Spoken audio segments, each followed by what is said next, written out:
ఆయన సతీష్ ఫస్ట్ ఓటైతే వేసేసేయండి. ఓటు వేయాలంతా చాలా ఇంపార్టెంట్. ఎందుకంటే గ్రామీణ ప్రాంతాల్లో ఎపిసోడ్ రివ్యూ గురించి మాట్లాడే ముందు రెండే మొక్కలో చెప్పేస్తా. గ్రామీణ ప్రాంతాల్లో ఎక్కువ మందికి జియో హాట్‌స్టార్ ఏంటి, ఇది డౌన్‌లోడ్ ఏంటి, ఓటు వేయాలి తెలియక ఓన్లీ మిస్డ్ కాల్స్ మీద ఓట్లు వేస్తా ఉన్నారంట. అర్బన్ ఏరియాలో అయితే 2 ఉంటాయి. బట్ మీరు 2 కూడా బ్యాలెన్స్ చేసుకోవాలి.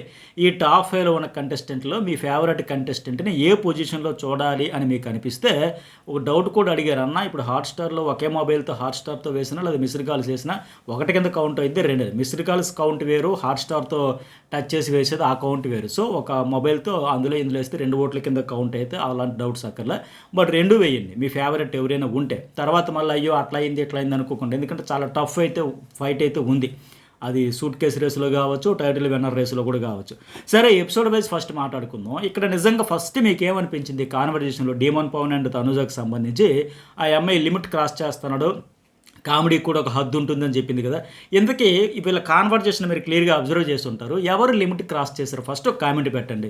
ఫస్ట్ యాక్చువల్గా ఫ్రూట్స్ నేను తిన్నానని తర్వాత ఆ అమ్మాయి కదా ఏమనింది, నీ అంత పెద్ద నోరు లేదంటే డీమో నీకు లేదంటే ఎవరు నమ్మరు, పెద్ద పెద్ద సౌండ్ చేస్తావంటే అయిపోయి ఓకే అక్కడితో క్లోజ్ చేసేవచ్చు. మళ్ళీ ఆవిడేమన్నారే కంటెంట్ ఇవ్వడానికి చాలా ట్రై చేస్తున్నాడు, వర్కౌట్ అవ్వట్లే, వాడి పిచ్చి మాటలని పోక్ చేసింది ఈవిడే. డీమోన్ ఏమంటాడు ఇక్కడ, అరే కంటెంట్ ఇవ్వాలంటే ఫస్ట్ డే నుంచి నీ వెనకాలకి తిరిగేవాడిని, కంటెంట్ కాదు ఓన్లీ హార్ట్ ఫీలింగ్స్ అంటే పోనీ అక్కడతో సార్ ఆ టాపిక్ వదిలేయచ్చు, వదలకుండా అందుకనే రీతి వెనకాల తిరిగావు అంటూ పోక్ చేసింది ఆవిడే కదా. అక్కడ కూడా ఆగిన అంత ఇష్యూ అయ్యేది కాదు, మా ఆయన కూడా అంత ఫీల్ అయ్యేవాడు కాదేమో. మళ్ళీ ఏమనింది, శ్రీజ రాగానే చెప్పింది లవ్ ట్రాక్ పెట్టుకోవాలని ట్రై చేస్తున్నాడు. ఇవి అవసరమా అంత దూరం అంత టాపిక్ ఈ లాస్ట్ ఫినాలి వీక్లో అందరం సరదాగా హాయిగా రిలాక్స్డ్గా హ్యాపీగా గడిపేద్దాం అనుకున్న దశలో శ్రీజ చెప్పింది లవ్ ట్రాక్ పెట్టుకోవాలని ట్రై చేస్తున్నాడు అంటే ఇవన్నీ చెబితే మరి ఆయనకి మండదా, మండింది. ఓహో శ్రీజ నాకు కూడా చెప్పింది నువ్వు జాగ్రత్తగా పడిపోకరా అని చెప్పింది, నువ్వు ప్లేట్ తిప్పేస్తున్నావు అంటే అప్పుడే ఆ అమ్మాయి సీరియస్ అయిపోయిందంట. నాకు వీడి మాటలు నచ్చట్లా, వెరీ సీరియస్, నా జోలికి రాకు, నోటుకు వచ్చినట్టు మాట్లాడతాడు, కామెడీకి కూడా లిమిట్ ఉంటుంది అంటే ఇక్కడ లిమిట్ ఫస్ట్ క్రాస్ చేసింది ఎవరు, ఈ అమ్మాయి కాదా. నోరు గురించి పెద్ద నోరు అంటే నీకు పెద్ద నోరు అనుకున్నారు, ఓకే కంటెంట్ ఇవ్వాలి వర్కౌట్ అవ్వట్లేదు అన్నీ వాడి పిచ్చి మాటలే, ఫస్ట్ క్రాస్ చేసింది ఈవిడే కదా ఈ కాన్వర్జేషన్ వరకు.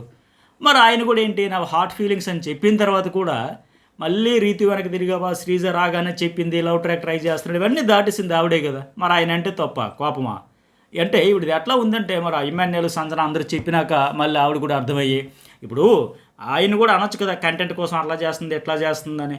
అలా గత సందర్భంలో ఎవరైనా అంటే ఫీల్ అయ్యేది కదా ఆవిడ కూడా. ఇక్కడ మళ్ళీ అందుకే ఆవిడకి అర్థమైంది కనుక లాస్ట్లో వచ్చేసి సారీ అని చెప్పింది. బేసిక్గా ఈ సిచ్యువేషన్ అనే కాదు ఓవరాల్గా ఈ సీజన్లో కూడా ఫస్ట్ ఆవిడ ఓ సరదాగా ఫన్ కోసమో టైంపాస్ కోసమో మజాక్ కోసం ఏదో ఒక రకంగా సిల్లీగా సరదాగా స్టార్ట్ చేస్తుంది, దాన్ని అట్లా సీరియస్గా ఆ ఫన్ అనేదాన్ని ఏదో ఒక రకంగా కెలకడం, తర్వాత సీరియస్ సీన్ చేసేయడం, పోక్ చేసింది ఈవిడే మొదలుపెట్టింది. అందుకే మళ్ళీ తన తప్పే ఉంది కనుక ఆవిడ వచ్చి సారీ చెప్పింది. ఇప్పుడు ఆ షార్ట్ టెంపర్ బ్యాచ్ అంటే అంటారు కదా అట్లాగే ఉంటుందన్నమాట. ఏది పడేస్తే అది అనేస్తే పడడానికి పవన్ కళ్యాణ్ ఏంటి ఏదో గీత గోవింద సినిమాలో మనం చెప్పినట్టుగానే నువ్వు భరిస్తావురా, పడతావురా, తిట్టినా కొట్టి ఏమన్నా సరే పోన్లే మన అమ్మాయిని సర్దుకుపోతావురా. పవన్ కళ్యాణ్ అయితే అట్లా సర్దుకుపోతాడు నీ విషయంలో. బట్ ఇక్కడ డీమోన్ పవన్ ఎందుకు సర్దుకుపోతాడు, నువ్వు ఒక మాట అంటే తిరిగి అండా తమలపాకుతో నువ్వు ఒకటంటే తలుపు చెక్కత ఆయన ఒక మాట అన్నట్టుగా ఉంటుంది. ఇక్కడ ఫస్ట్ లిమిట్ క్రాస్ చేశాడు అని ఈ అమ్మాయి అరిచింది, కోప్పడింది, సీరియస్ అయింది. ఫస్ట్ కాన్వర్జేషన్ అంతా మరొకసారి చూడండి. ఫస్ట్ క్రాస్ చేసింది ఈవిడే. ఎక్కడ కట్ చేయాలి అక్కడ కట్ చేసి ఉంటే ఇంత పంచాయతీ అయ్యేది కాదు కదా. సరే ఇక ఆ బిగ్ బాస్ ఫ్యాన్స్గా ఏది ఈ సీజన్ డైరెక్ట్ కాల్ వచ్చింది ఇవన్నీ చెప్పుకుంటారు కదా. అసలు బిగ్ బాస్ అంటే మీకు ఏంటి, ఎందుకు ఉపయోగపడింది, ఎట్లా వచ్చింది ఇవన్నీ చెప్పంటే ఒక్కొక్కరు అందరూ almost heart touching incidents journeys అని చెప్పొచ్చు. ఒక్కొక్కరి గురించి ఒక్కొక్కరు మనం బయట నుంచి ఎలాగైతే వీళ్ళ గురించి ఒక అంచనా వేసి అభిప్రాయాలు చెబుతున్నాం వాళ్ళు అట్లాగే చెప్పారు కదా. ఇమాన్యుయల్కి నిజంగా బిగ్ బాస్ ఈ సీజన్ డైరెక్ట్ కాల్ వచ్చేటప్పుడు నిజంగా భయపడ్డంటే ఇప్పటి నుంచి రావాలనుకున్నాడు ఆలోచిస్తాడు. వేరే షోలో బాగానే చేసేవాడు, సూపర్ సక్సెస్ అయ్యాడు, హిట్ అయ్యాడు, అవన్నీ వదిలేసి మళ్ళీ ఇక్కడికి రావాలంటే నెగిటివ్ అయితేమో బ్యాడ్ అవుతామేమో ఇవన్నీ ఆలోచించుకుంటారు కదా, ఉన్న ఫేమ్ పోద్దేమో. బట్ కమెడియన్ కాబట్టి నవ్వించేద్దాం అనుకుంటే అంత కష్టం ఇక్కడ ఈజీ కాదు. అన్నింటికంటే కష్టమైంది నవ్వించడం అంటారు కదా. పైగా ఆయన దురదృష్టం కూడా అక్కడ హరీష్తో అప్పుడు గుండంకుల్ రెడ్ ఫ్లవర్ కామెడీ పెద్ద రచ్చ అయిపోయింది కదా. అందుకే మీకు గుర్తుందా ఆ వీకెండ్ హోస్ట్ వచ్చి ఏం చెబుతారని టెన్షన్తో బిగుసుకుపోయాడు, టెన్షన్ అయిపోయాడు. ఆయన వచ్చి నువ్వు వాంటెడ్లీ బాడీ షేమింగ్ చేయలేదు, కావాలని అనలేదని చెప్పిన తర్వాత అప్పుడు అమ్మయ్య బతికిపోయినరా బాబు అని మాదిరిగా. అందుకే ఈరోజు చెప్పినట్టుగా ఎన్నాళ్ళు కట్టుకున్న ఒక కమెడియన్గా ఎంటర్టైనర్గా కట్టుకున్న గోడ కూలిపోయిందని. ఎందుకంటే ఆ అమ్మాయి కూడా చెప్పిందంట, నీ మీద నువ్వు జోకులు వేసుకో, కామెడీ చేసుకో, బాడీ షేమింగ్ అనే పదమే రాకూడదంటే అది నిజంగా చాలా పెద్దదే. గత సీజన్లో కూడా చూసాం బాడీ షేమింగ్ అని చాలా పెద్ద పంచాయతీ అయిపోయింది, బ్యాడ్ అయిపోయారు, నెగిటివ్ అయిపోయారు. ఒక రకంగా ఫస్ట్ వీక్లోనే అట్లా తనకు ఒక జర్క్ తగలడం కూడా ఎమ్మెన్యేలకి మంచిగా జరిగింది. ఒకవేళ ఇది అమ్మో మనం కామెడీ అనుకుని ఏదైనా చేసేటప్పుడు అది కర్మగాలి బాడీ షేమింగ్ అయితే బ్యాడ్ అయిపోతామని అలర్ట్ అయిపోయాడు. అప్పటి నుంచి ఆ తర్వాత ఎప్పుడు హెల్దీ కామెడీ మంచిగానే చేసుకుంటారు తప్ప ఎవరిని నొప్పించే మాదిరిగా, ఇబ్బంది పెట్టే మాదిరిగా, బాధ పెట్టే మాదిరిగా అట్లాంటి అన్హెల్దీ కామెడీ ఎప్పుడూ చేయలే. చాలా హెల్తీగా మెచ్యూర్డ్గానే అందరూ నవ్వుకునేలాగే ఎంజాయ్ చేసేలాగే చేశాడు. అది మాత్రం వాస్తవం. అందుకే నిజంగా 15 మందిని కొత్త different people, different attitudes, different mind sets, different mood swings. పర్టికులర్గా ఇలాంటి షోలో అందరూ ప్రెజర్ కుక్కర్లో ఉంటారు కనుక టెన్షన్లో ఉంటారు, ఎవరు ఎట్లా రియాక్ట్ అవుతారో తెలియదు. అలాంటి దశలో ఇంతమందిని నిజంగా నవ్వించడం అంటే కష్టమే. లక్కీగా అతను అదృష్టం కొద్దీ ఆ సంజన కూడా చిల్ బ్రో అన్న టైప్ కనుక అలాంటి చిల్ లైట్ పర్సన్ కనుక బూస్ట్ ఇచ్చి నిజంగా వీళ్ళిద్దరూ కూడా కుమ్మేస్తారు. మంచిగా సీజన్ అయితే హిట్ చేయడంలో వీళ్ళిద్దరూ భుజాల మీద నడిపించారని కూడా చెప్పొచ్చు ఒక రకంగా. అట్లాగే అదొకటి మంచి పాయింట్ చెప్పాడు. మనం చాలా బిజీగా ఉన్నాం, ఏడాదికి ఒకసారి వెళ్తే చాలు ఊరు అనుకునేవాడు ఇప్పుడు నెలకు ఒకసారి ఫ్యామిలీ వాల్యూ, ఇంటి వాల్యూ, ఊరు వాల్యూ తెలిసి వచ్చిందని. ఇది చాలామందికి జరిగేది. ప్రొఫెషనల్ బిజీలో ఎక్కడో సిటీలో దూరంగా ఉండిపోయి కొన్నాళ్ళకి ఊరు వాల్యూ, ఇంటి వాల్యూ, మనుషుల వాల్యూ అంటే మనం ఖాళీగా ఉన్నాం అనుకుంటారేమో, లేకపోతే ఊరు వస్తే లోకమైపోతామేమో, తక్కువైపోతామేమో, చాలా బిజీగా ఉన్నామని అక్కడ ఉంటారు మ్యాక్సిమం. అవకాశం లేక కొందరు, అవకాశం ఉన్న ఏమి వెళ్తామని కొందరు, ఏదో ఒక రోజు అనేది కదా. ఇతను కూడా అట్లా కనిపించిందంట. మొత్తానికి ఆయన గురించి ఆయన చెప్పాడు. 3 times కెప్టెన్ కావచ్చు, మైల్ స్టోన్ కావచ్చు, అంతా ఫుల్ హ్యాపీ అని చెప్పేసి. అలాగే వాళ్ళిద్దరు తమ్ముళ్ళు అంటే ఈవిడ కూడా పర్సనల్గా కనెక్ట్ అయిపోయిందని చెప్పేసి తనుజ గురించి. ఇక సంజనాకి అయితే ఆఫర్ రాగా నిజంగా చిన్నపిల్లలతో కష్టమే. ఆ అబ్బాయి అలరెక్కేవుడు, ఆ పిల్లడు వచ్చాడు కదా 4 years 5 years అబ్బాయి, అట్లాగే చిన్నపిల్లతో అంటే కష్టం ఏది అయ్యేది కాదు అనుకుందంట. అట్లాగే డీమోన్ గురించి ఇలాంటి రాక్షసులు వస్తారంటే అమ్మో చాలా కష్టం కదా, వర్కౌట్ కాదు అనుకున్నాను. ఇలాంటి వాళ్ళు వస్తారనుకోలేదంటే ఈరోజు నిజంగా డీమోన్ పని టాస్క్లో ఎంత స్పీడ్గా ఆడతాడు, ఎంత ఫోకస్తో ఆడతాడు. ఈవిడ అన్నిటికీ టాస్క్లో రాక్షసుడే, ఎంత బాగా ఆడాడు. వాళ్ళు కూడా కామెడీ చేసుకున్నట్టుగా పోన్లే అన్న 13 వారాల నుంచి గెలలేదు కదా, వాడు ఏదో ఒకటి గెలుద్దాం అనుకున్న సరే వచ్చింది కదంటే సింగిల్గా సోలోగా ఆడుకుంటే గెలిచేవాడేమో. ఆ బాండ్తో కంబైన్డ్ ఆట ఆడడం వల్ల ఇద్దరు ఆట ఒకరే ఆడదాం, ఒకరి కోసం ఒకరు ఆడదాం అంటే అవడం వల్ల ఆడలేకపోతే తిరిగి చూడండి పులిలా దూకుట్లా. మనం చూసే వాళ్ళకి బాబాయ్ ఎక్కడ తలకు తగులుతుందో, భుజానికి తగులుతుందో, నడుము విరుగుతుంది అని మాదిరి మనం టెన్షన్ పడ్డాం తప్ప దబా దబా దబా దబా దూకట్లా. ఆ ఇండివిజువాలిటీ గేమ్ అనేది మిస్ అయిపోయాయి నిజంగా. సరే సంజన కూడా ఇక్కడ హైదరాబాద్ ఇండస్ట్రీ ఇవన్నీ వర్కౌట్ కావడం, పిల్లలతో ఉండాలి ఇవన్నీ చెప్పుకొని మొత్తానికి 2 weeks భరించగలరు అనుకున్న ఆవిడకి ఎంత పెద్దది అంటే నిజంగా గ్రేటే. అయితే ఆవిడ కాన్ఫిడెన్స్ చాలా కాన్ఫిడెన్స్ కదా, ముందే 100 costumes రెడీ చేసుకుందంటే చూడండి మరి ఎంత ప్రిపేర్డ్గా వచ్చిందో. 10 వారాలు టార్గెట్ ఫిక్స్ చేసుకొని అందుకు తగ్గట్టుగా కాస్ట్యూమ్స్ పెట్టుకొని చక్కగా 100% కూడా ప్రిపరేషన్తో ఉంది ఈవిడ. సో మొత్తానికి నాకు ఫిజికలీ లేకపోయినా బ్రెయిన్ పవర్ అన్నట్టుగా ప్రాంక్స్ చేసి యూనిక్ ఉండాలని కసేది కనబడింది. ప్రతి దశలో సెల్ఫ్ మోటివేట్ చేసుకుంటూ తనను తన్నే ఎంకరేజ్ చేసుకుంటూ ఎవరేమనుకుని అనవసరం, గుడ్ ఆర్ బ్యాడ్, ప్రాంక్స్ కూడా నెగిటివా పాజిటివ్ అనవసరం, నేను చెయ్యాలి, నేనేదో ఒకటి ప్రూవ్ చేసుకోవాలి, స్క్రీన్ స్పేస్ ఉండాలి, ఇక్కడికి ఊరికే రాలేదు కదా అని మాదిరిగా నిజంగానే చాలా కంటెంట్ క్రియేట్ చేసింది. మొన్న బిగ్ బాస్ అడిగినట్టుగా మీ కాంట్రిబ్యూషన్, మీ ముద్ర ఏంటి అంటే చాలా ఉందనే చెప్పాలి. తనకు తానే మోటివేట్ చేసుకుంటూ బ్రెయిన్ కూడా షార్ప్ చేస్తూ వచ్చిందంటే పర్ఫెక్ట్గా చెప్పింది ఆవిడ. అట్లాగే ఇమాన్యుయల్ బాండ్ గురించి కూడా పెద్ద కొడుకు చాలాసార్లు ఎమోషనల్గా కనెక్ట్ అయిపోయాను, ఈ హౌస్లో బతకడం ఈజీ కాదంటే నిజంగా ఈవిడ ప్లేస్లో ఇంకొకరు ఉంటుంటే చాలా ప్రెజర్ ఫీల్ అయ్యేవారు. సంజనా ప్లేస్లో అంత టార్గెట్కి గురైంది. అయినా సరే నెట్టుకుంటూ ఆ డేరింగ్ అండ్ డాషింగ్ గర్ల్ మాదిరిగా అట్లాగే టాంబోయ్ అయిన దానికి తగ్గట్టుగానే ఎవరైతే నాకేంటి మనల్లో రాపేది అలాంటి యాటిట్యూడ్తో దూసుకొచ్చింది ఆవిడ. అట్లాగే డీమోన్ అయితే నిజంగా పాపం బాధ అనిపిస్తుంది, హార్ట్ టచింగ్ కదా. వాళ్ళ నాన్నగారి క్యాన్సర్ వల్ల సర్జరీ అన్నారు, కెరీర్ కోసం స్ట్రగుల్స్, పేరెంట్స్ చూసుకోలేకపోతున్నానని, అలాగే వాళ్ళ అన్నయ్య నాన్నగారి మీద ఆధారపడడం, ఇవంతా కూడా ఎప్పుడు లైఫ్లో సెటిల్ అవుతున్నాం, వాళ్ళ నాన్నగారికి ఏజ్ పెరుగుతుందని భయాలు, టెన్షన్స్ అయితే ఉంటాయి కదా. సో వాటి నుంచి బయటపడడానికి, తనను తను ప్రూవ్ చేసుకోవడానికి, సక్సెస్ కోసం ఆ నవల్స్ చదవడం, బుక్స్ చదవడం, అది ఒకటి. ఇంకోటి ఏంటంటే పాప ఆయనకేమో స్పోర్ట్స్ పర్సన్గా స్పోర్ట్స్లో సక్సెస్ కెరీర్గా ఎంచుకోవాలనుకుంటే అక్కడ అనేక రాజకీయాలు ఉంటాయి కదా, స్పోర్ట్స్లో అంత ఈజీగా 1,00,000 రాజకీయాలు. సో వద్దన్నారంట. డ్రీమ్స్ ఎట్లాగో వాళ్ళకి అచీవ్ కావాలని చిన్న చిన్న జాబ్స్ పీఈటీగా చేసుకుంటూ కూర్చున్న జాబ్ ఇష్టం లేదని షార్ట్ ఫిల్మ్స్, మూవీస్ కోసం మళ్ళీ అక్కడ కూడా వర్కౌట్ అయినట్టుగా అయ్యి మళ్ళీ ఫెయిల్ అవ్వడం, ప్రాజెక్టులు కంప్లీట్ అయిపోవడం, ఇట్లా ఇవన్నీ చెప్పుకుంటూ ఫైనల్లీ ఇక్కడ రావడం అంటే నిజంగా గ్రేటే. అయితే కెప్టెన్ కూడా అయ్యాడు, అంత బాగానే ఉంది. కానీ నిజంగా నేను ఇందాక చెప్పినట్టుగా ఈరోజు టాస్కుల్లో కూడా మనం చూసినట్టుగా ఇండివిజువల్గా ఆడుకుంటుంటే వేరే లెవెల్ టైటిల్ రేసులో పక్కాగా ఉండేవాడు. ఆయన దురదృష్టం నిజంగా. ఒక బాండు ఇక్కడ కూడా చెప్పినట్టుగా రీతు రియల్గా కనెక్ట్ అయ్యింది, జెన్యున్గా అర్థం చేసుకుందాం అని చెప్పాడు. కానీ అతని గేమ్కి మైనస్ అయింది అది. సరే వాళ్ళ బాండు జెన్యునే కావచ్చు, పోనీ ఆయన చెప్పినట్టుగా అంతా పాజిటివ్గా ఆవిడ అర్థం చేసుకోవచ్చు, వాళ్ళ ఫ్రెండ్షిప్ ఒకరికొకరు కుదరవచ్చు. ఏది ఏమైనా సరే ఆ బాండ్ వల్ల ఇద్దరికి నష్టమే జరిగింది తప్ప నా అంచనా ప్రకారం ఆమెకు కానీ ఇతరికి కానీ వీళ్ళు పెట్టే ఎఫర్ట్స్కి ఇటుకైతే 1% కూడా లాభం జరగల. పర్టికులర్గా ఇతరికి కూడా లాస్ జరిగింది. లేకపోతే బిహేవియర్ వైజ్ కూడా చూడండి, మొన్నటి నుంచి 2 వారాల నుంచి డీమోన్ కొద్దిగా స్పెషల్గా కనిపించట్లే. ఈ కుర్రాడు అరే భలేగా ఆడుతుండే, మాటలు కావచ్చు, యాటిట్యూడ్ కావచ్చు, కూల్గా కామ్గా సెటైర్గా వేసుకుంటూ చెప్పాలనుకున్నది చెప్పేసి అనాలనుకున్నది అనేసి. అట్లాగే కళ్యాణ్ ఆయన గురించి కూడా పవర్ఫుల్గా స్క్రీన్ మీద రావాలని చెప్పడం కావచ్చు. సరే ఈ కామనర్స్ కోసం కదా అప్లై చేద్దామని వచ్చాడంట. చాలా కాన్ఫిడెంట్తో వచ్చాడు. నిజమే, అగ్ని పరీక్షకు వచ్చేసరికి సెలెక్ట్ అవుతామో లేదని టెన్షన్ ఉన్నాడు. కానీ అక్కడే ఇతనికి ఒక పాజిటివ్ వైబ్ వచ్చేసింది. ఆర్మీ సోల్జర్ అనగానే ఫుల్గా రెస్పెక్ట్తో కూడుకున్న అభిమానం కూడా చాలామందికి వచ్చేసింది. సో ఆయన చెప్పినట్టుగా కావాలనిపించుకునే కష్టం, సరిగా నిద్ర ఉండదు, ప్రెషర్ ఉంటుంది, పైగా సరిగా ఫుడ్ ఉండదు. అంటే అనుకున్న నచ్చినట్టుగా నచ్చినంత తిందామనే పరిస్థితి ఉండదు కదా. ఆ ఫుడ్ కోసమే కదా ఈ గొడవలు, పంచాయతీలు ఇవన్నీ అన్నాం. మొత్తానికి ఫస్ట్గా కెప్టెన్ అయ్యాడు, మళ్ళీ లాస్ట్ కెప్టెన్ అయిపోయాడు. ఇవన్నీ కూడా చెప్పుకుంటూ ఇక్కడ ఆయన చెప్పాడు చూసారా ఆ అమ్మాయి గురించి ఎంత ఎలివేషన్ ఇచ్చాడు. అదే అతనికి ప్లస్ పాయింట్ అయిపోయాయి. ఇప్పుడు నా క్లోజ్ ఫ్రెండ్స్ అందరూ నాకంటే ముందే వెళ్ళిపోయారు, ఏమైనా ఎలా దొరికాడు, అట్లాగే మనుషులతో కలిసిపోవడం. అలాగే ఈ అమ్మాయి తనుజ గురించి కూడా ఎంత చక్కగా చెప్పాడు. ఒక ఆరాధించుతూ, ఒక కృతజ్ఞతా భావంతో, ఒక థ్యాంక్ఫుల్గా ఉన్నాడు కదా ఆయన. అదే ఆయనకి లేపింది ఇప్పుడు ఈ సీజన్లో హైప్ పైకి వచ్చిందనమాట. పైకి తీసుకురావడానికి ఆ బిహేవియరే. మనతో పాటు ఆలోచించి అవతల వాళ్ళ గురించి కూడా ఆలోచించి లైఫ్ లాంగ్ ఇట్లాంటి bond, friendship, more than friendship అంటే అతని ప్రతి మాటలో కానీ ఆవిడ విషయంలో పూర్తి ఈవిడ నాకు ఒక దేవత, నా ఆట చక్కదిద్దిన దేవత, నా ఆయన నోటితో ఆయన గతంలో చెప్పాడు, ఇప్పటికీ చెప్పాడు. ఆ కృతజ్ఞత భావం ఉండిపోయాయి. ఎందుకంటే ఫస్ట్ 3 వారాలు అయితే దారి తెప్పిన గొర్రెపిల్ల. అసలు ఎందుకు వచ్చాడు, ఏం ఆడుతాడు, ఎందుకోసం వచ్చాడా, అసలు ఎంత పాజిటివ్ వైపుతో వచ్చాడు, అట్లానే మొత్తం చెడగొట్టుకున్నాడే అని విపరీతమైన నెగిటివిటీ వచ్చేసింది. ఆ దశలో ఆ ప్రియా వెళ్ళిపోవడం, దముశ్రీజ కావచ్చు, వీళ్ళందరూ కామనర్స్ ఒక్కొక్కరు వెళ్ళిపోతుంటే మనీష్ మర్యాద, దముశ్రీజ, ప్రియా వీళ్ళందరూ వెళ్ళిపోయిన దశలో ఈవిడ కూడా నిజంగా కొంత గైడ్ చేసి ఇవన్నీ చేయడం, అలాగే నాకు వేలు పెట్టి నడిపించిన దేవత అనే మాదిరిగా ఇట్లా ఉంది. నిజంగా ఆమె గురించి అతను అంత చెబుతూ ఉన్నాడా, బట్ ఆవిడకి కూడా ఇతను చాలా సపోర్ట్గా నిలిచాడు కదా.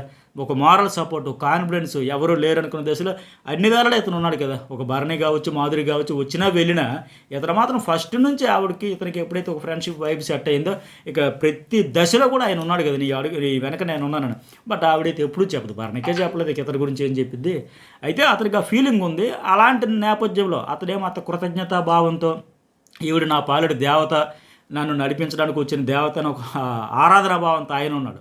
ఆవిడ అదే టైంలో ఒక డామినేటింగ్ మైండ్ సెట్తో, ఒక కసురుకునే నేపథ్యం, ఇట్లా అలాంటి నేచర్తో ఉండి ఆవిడకి మైనస్ అయింది. అది కంప్లీట్గా పాజిటివ్ అయింది. అదే సరేగా తనుజకు సంబంధించి కూడా 17 years నుంచి యాక్టింగ్ అంటే ఇష్టం అంట. దానికోసం రావడం, ఎప్పుడు ఆవిడ జర్నీ గురించి మన హౌస్లో చూసింది, ఆవిడ రియల్ లైఫ్ గురించి ఆవిడ చెప్పింది, క్లియర్గా సింక్ అయింది కదా. అంత పర్ఫెక్ట్గా ఓహో అక్కడే ఇక్కడ అలాగే మ్యాచ్ అయిందా మన మాదిరికి. ఎందుకంటే ఎప్పుడు నవ్వదంట, ఎప్పుడు ఏదో లోకంలో ఆలోచిస్తూ ఉంటాం, ఏమైందని అడగడం కావచ్చు.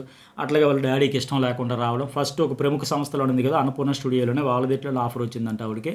అయితే వాళ్ళ డాడీకి ఇష్టం లేదంటే ఈ యాక్టింగ్ ఫీల్డ్ అని. సరే వచ్చింది, ముద్దు కూతురు కనుక ఇష్టం లేకుండా వచ్చిందనుక ఆయనైనా సరే కొన్ని రోజులకి కోపం ఉంటుంది, బాధ ఉండొచ్చు, తర్వాతైనా మరి ఇచ్చేసుకోవచ్చు కదా, అర్థం చేసుకుని. సరే పిల్లల కోరికలు మనం ఎందుకని యాక్సెప్ట్ చేసుకుంటే బాగుంటుంది. మరి ఆమెకైతే ఆ పెయిన్ ఉంది కదా, వాళ్ళ నాన్నగారు వస్తారా, బ్లెస్సింగ్స్ ఉన్నాయా, నేను గెలిస్తే బాగున్నాను కాశ అయితే పడుతూ ఉంది. ఏదో క్రైమ్ చేసినట్టుగా ఆయన అయితే అంత ఫీల్ అయిపోతున్నారంటే ఏముంది. ఇప్పుడు ఆవిడ కూడా కెరీర్లో తన కాళ్ళ మీద తాను నిలబడాలని కదా వచ్చింది. సరే ఫస్ట్లో ఇష్టం లేదు, తర్వాత సక్సెస్ అయింది కదా, ఫెయిల్ అయితే అయిపోలేదు కదా. పోనీ అంత దూరం వెళ్ళావు, అంత కష్టపడ్డా, ఏం సక్సెస్ అయ్యావు, అడ్డుగా కిడ్డుగా అయిపోయావంటే లేదు కదా. 3 లాంగ్వేజ్ల్లో డబ్బింగ్ చేశారంట, సీరియల్ పెద్ద హిట్ అయింది కదా. సో యాక్సెప్టెన్స్ వచ్చేసి ఆ ఫాదర్ బ్లెస్సింగ్స్ ఉంటే ఇంకా మరింత సక్సెస్ సాధించేదేమో. మా ఫాదర్ కూడా యాక్సెప్ట్ చేశారు, నా సక్సెస్ని గుర్తించారని చెప్పేసి. అట్లాగే ఇంకోటి ఏంటి, సరే అందరికీ ఫ్యాన్స్కి వాళ్ళ ఆడియన్స్ ద్వారా నేను దూరం వచ్చినా థ్యాంక్స్ అని చెప్పింది. అలాగే హౌస్లో కూడా ఆవిడ కోసం నేను అందుకు చెప్పినట్టుగా ఒక పవన్ కళ్యాణ్, ఒక భరణియో, ఒక ఇమాన్యుయల్, ఒక మాధురియో, ఒక రీతు చౌదరియో, ఇలా ప్రతి దశలో నాకు ఉన్నారని ఒక సపోర్ట్, వీళ్ళ సపోర్ట్ కూడా ఉంది అని ఎప్పుడు ఒప్పుకున్నది లేదు. ఒప్పుకొని ఉంటే బాగుండు. ఇప్పుడు ఇండస్ట్రీలో కానీ ఈ బిగ్ బాస్ హౌస్లో కానీ ఎంతవరకు వచ్చారంటే ఆడియన్స్ సపోర్ట్, బ్లెస్సింగ్స్ అవన్నీ ఉన్నాయి, ఫ్యాన్స్ అని చెప్పింది కదా. అట్లాగే హౌస్లో కూడా ఆవిడకి దొరికింది. బట్ దాన్ని గుర్తించలే. ఆఖరికి అంత ఎందుకు కెప్టెన్ అయ్యేటప్పుడు కూడా సంజన నిజంగా సపోర్ట్ చేసి ఆ నిఖిల్ ఫ్రెండ్ అయినా సరే అతనికి ఆ వెయిట్ బాల్ పెట్టబలితే కదా అతడు అవుట్ అయిపోయాడు. కానీ ఈవిడికి తనూజకు సంబంధించి ఆ విషయంలో 1% కూడా సంజన వల్ల అయ్యాను 1% కూడా లేదు కృతజ్ఞత. అదే ఆవిడకి మైనస్. అరే బాబోయ్! ఈరోజు బర్ని చూడండి, ఆ బజ్ ఇంటర్వ్యూ ఒకసారి దాని గురించి ఒక స్పెషల్ వీడియో కావాలని మాట్లాడదాం, కామెంట్ అయితే పెట్టండి. ఇట్లాగే ఉంటుందన్నమాట.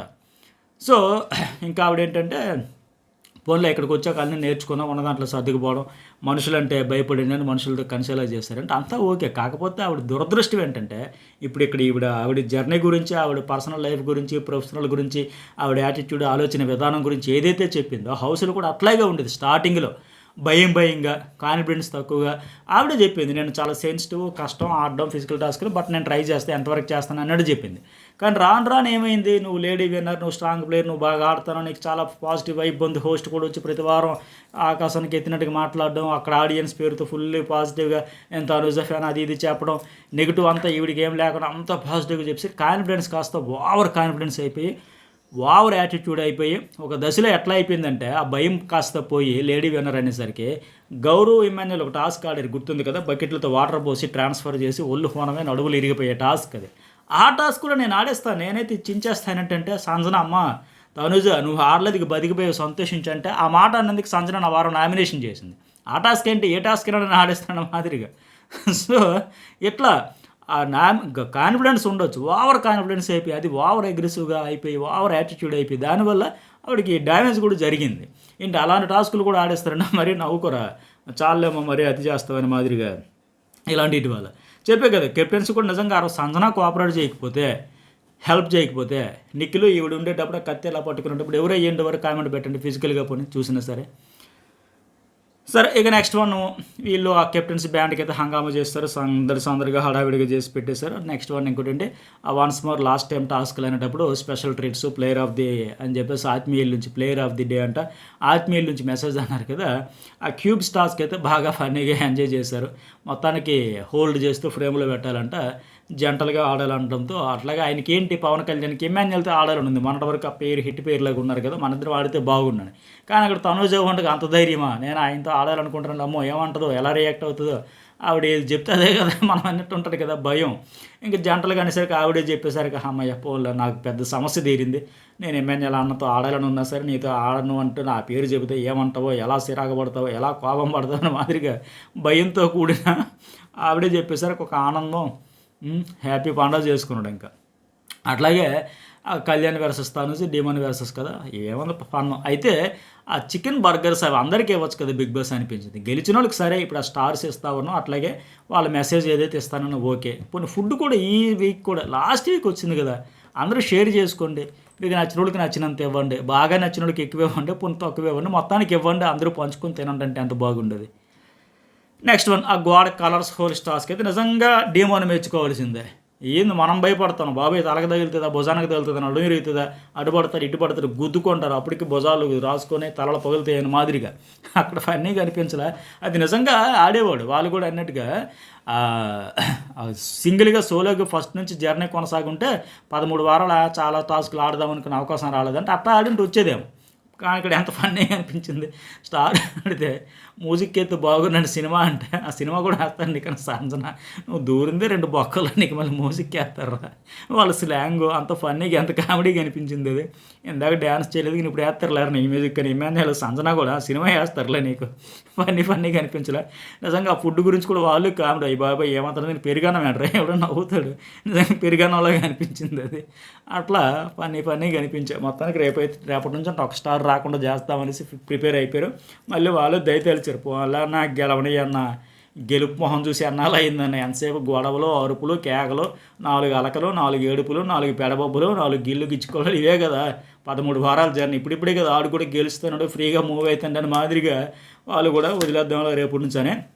మరి నెక్స్ట్ టాస్క్లు అంటే తర్వాత టాస్క్లు అయ్యే ఎవరు గెలిచారంటే కూడా మనకు స్పెషల్ వీడియోలో మాట్లాడుకుంది. వీడియోకి ఎంతవరకు లైక్ చేయండి, లైక్ కూడా చేయండి, కామెంట్ అండ్ సబ్స్క్రైబ్ అయితే చేసుకోండి.